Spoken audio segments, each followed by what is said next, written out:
Dankie Here dat U ons beter ken as wat ons onsself ken.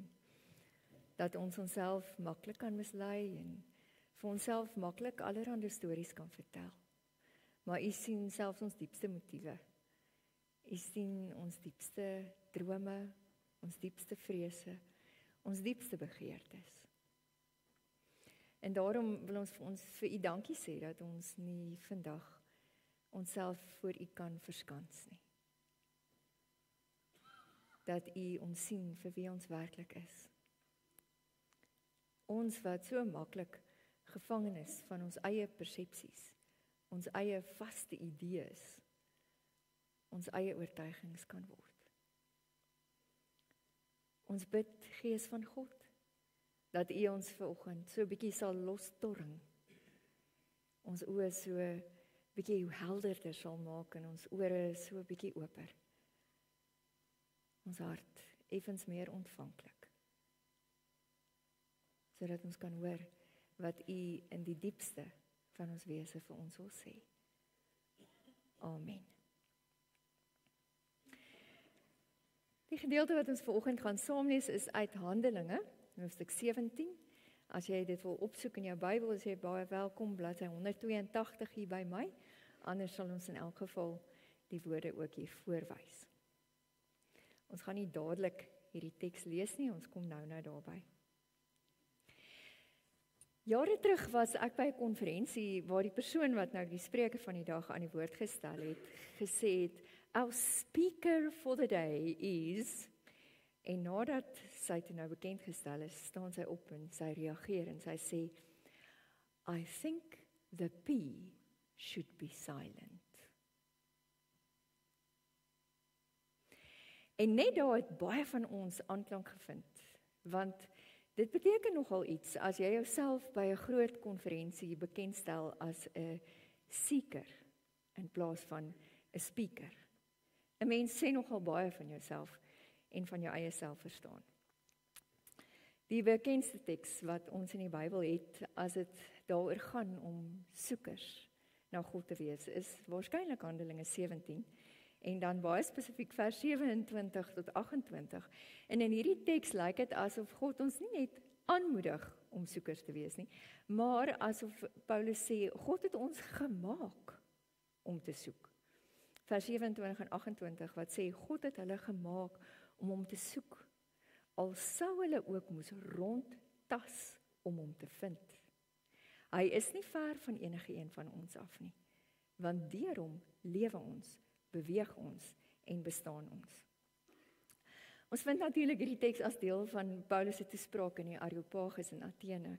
In die agtergrond van wat tot hier gebeur het, is dat Paulus saam met Silas en Thomas besig was op sy tweede sendingreis, besig was om die evangelie van Jesus Christus deur die hele gebied van Klein-Asië te verkondig, die area buite Israel. En dan sien ons in hierdie voorafgaande gedeelte dat dit wat Paulus sê, die mense verskriklik ontstel. Hulle hou niks van hom nie. Soveel so dat Paulus weggestuur word uit vrees vir sy lewe en dat hy so lank vooruit gaan na Athene, die groot Griekse stad.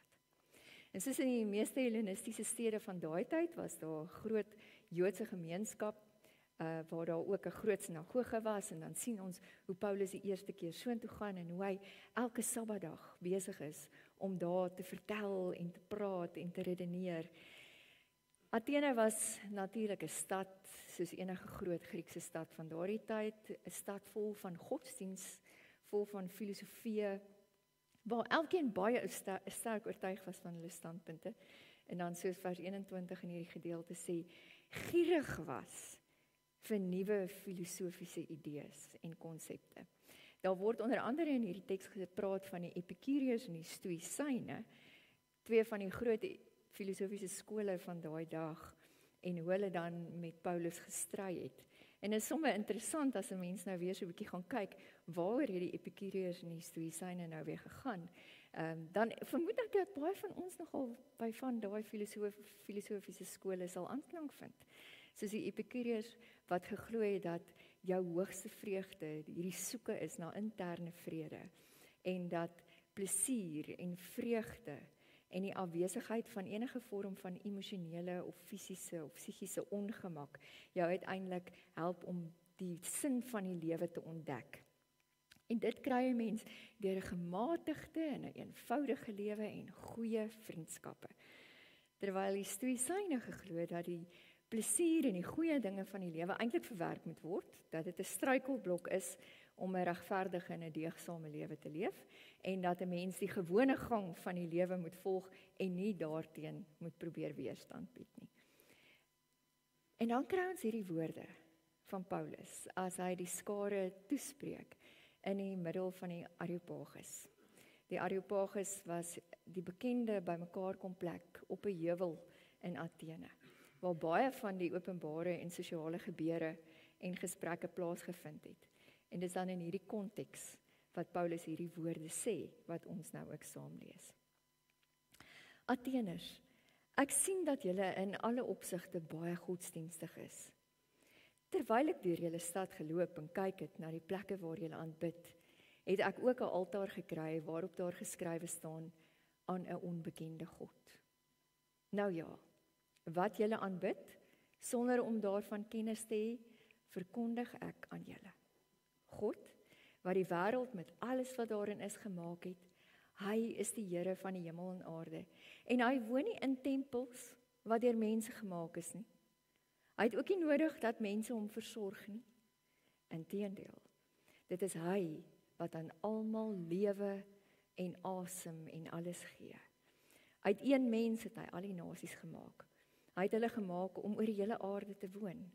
Hy het bepaal hoe lank hulle sal bestaan en waar hulle sal woon. God het hulle gemaak om hom te soek.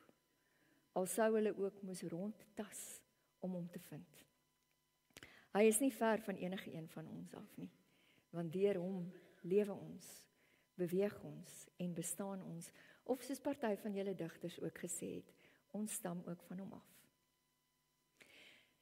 Nou natuurlik kan ons gaan sit en ons kan nou vanoggend probeer om nou hierdie woorde van Paulus in detail te dissekteer, soos om onder andere raak te sien hoe fyn hy die draak steek met die Grieke se verskeie gode en tempels. Vroeër in hierdie gedeelte staan daar ook, Paulus kon nie glo hoe baie gode en tempels daar in hierdie stad is nie.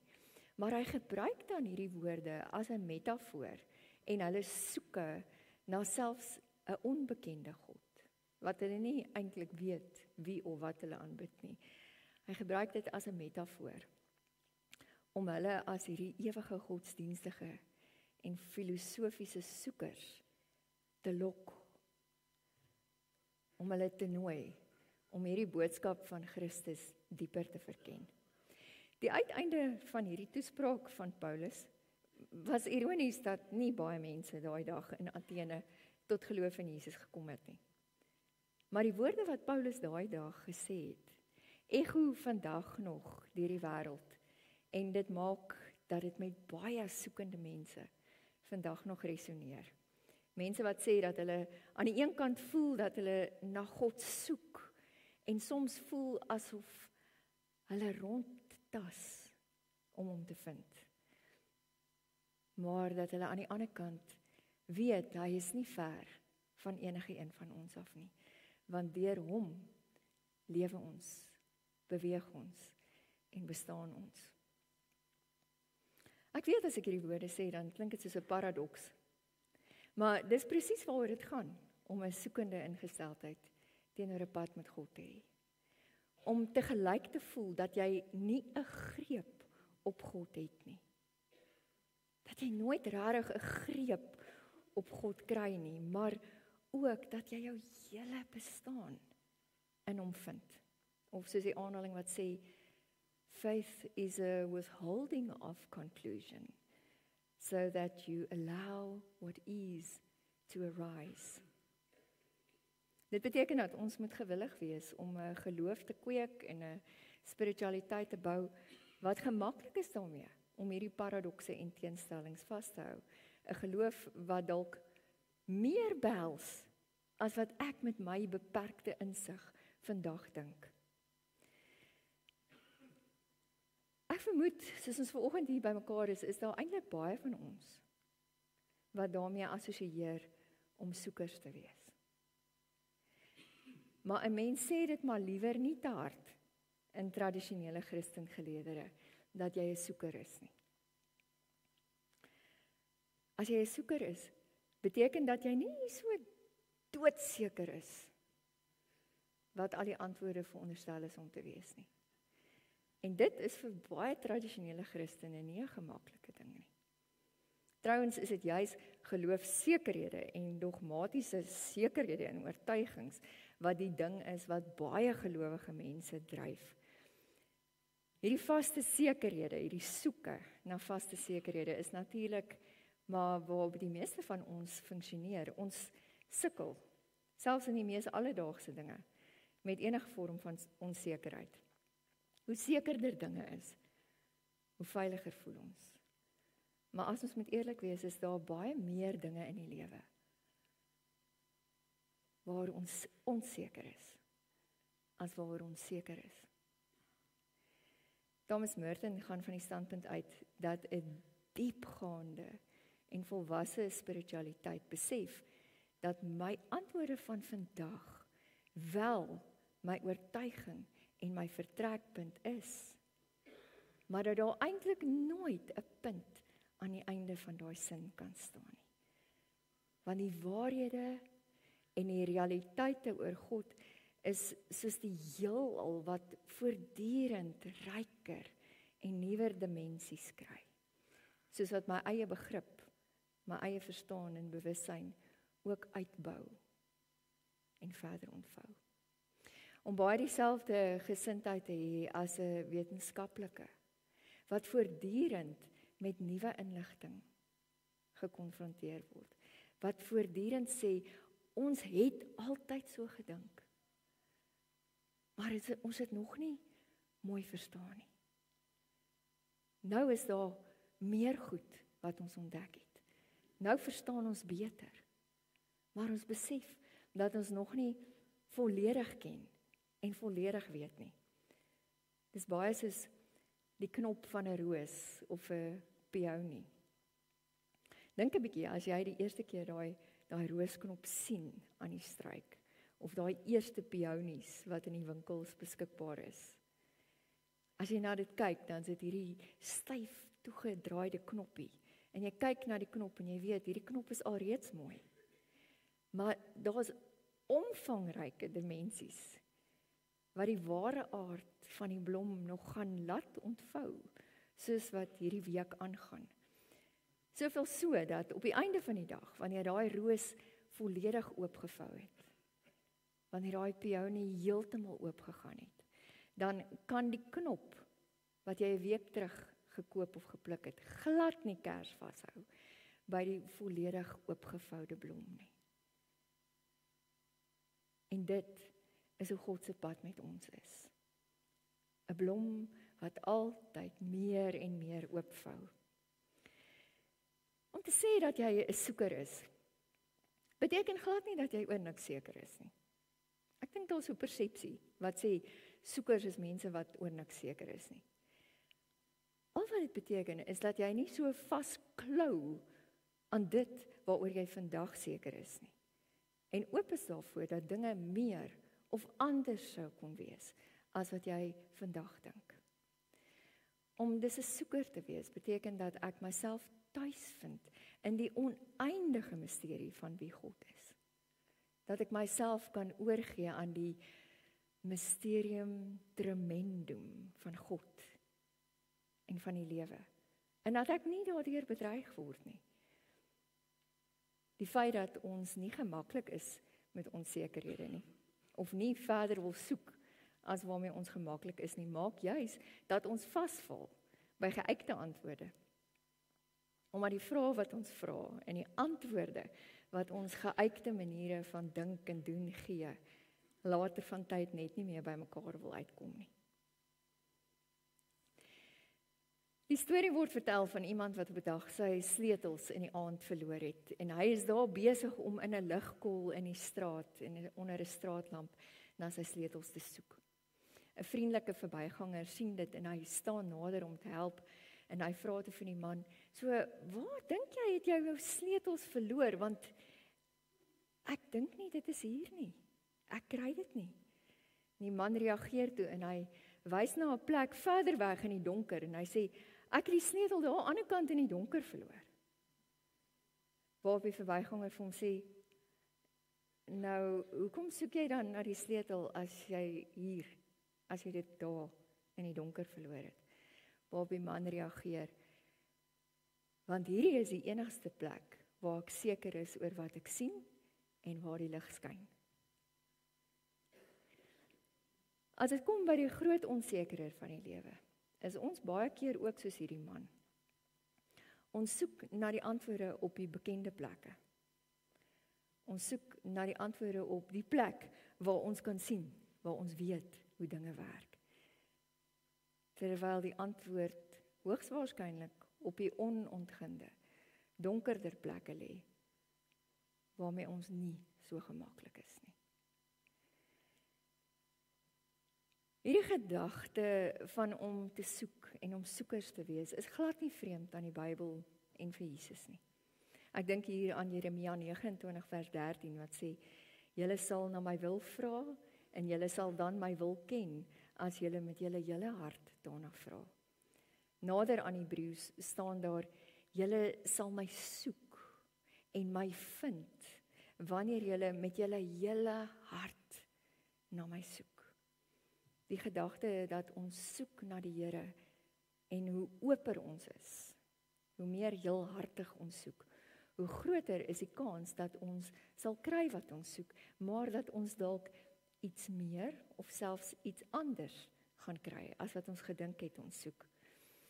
Pragtige Psalm 63 vers 2 wat sê, ek soek U, o God, my God, ek dors na U. Ek smag na U soos in 'n dor en droë land, 'n land sonder water. Die baie bekende Matteus 6 vers 33. Jesus wat sê, nee, beywer julle allereers vir die koninkryk van God en vir die wil van God, dan sal hy julle ook al hierdie dinge gee. In Grieks staan daar, soek eerstens die koninkryk van God en die geregtigheid van God. En al hierdie dinge sal bygevoeg word. Soek eers, en dan is die vraag, hoe vertaal ons hierdie woord koninkryk? Soek eers na God se droom, God se manier van doen. Maak dit jou eerste prioriteit.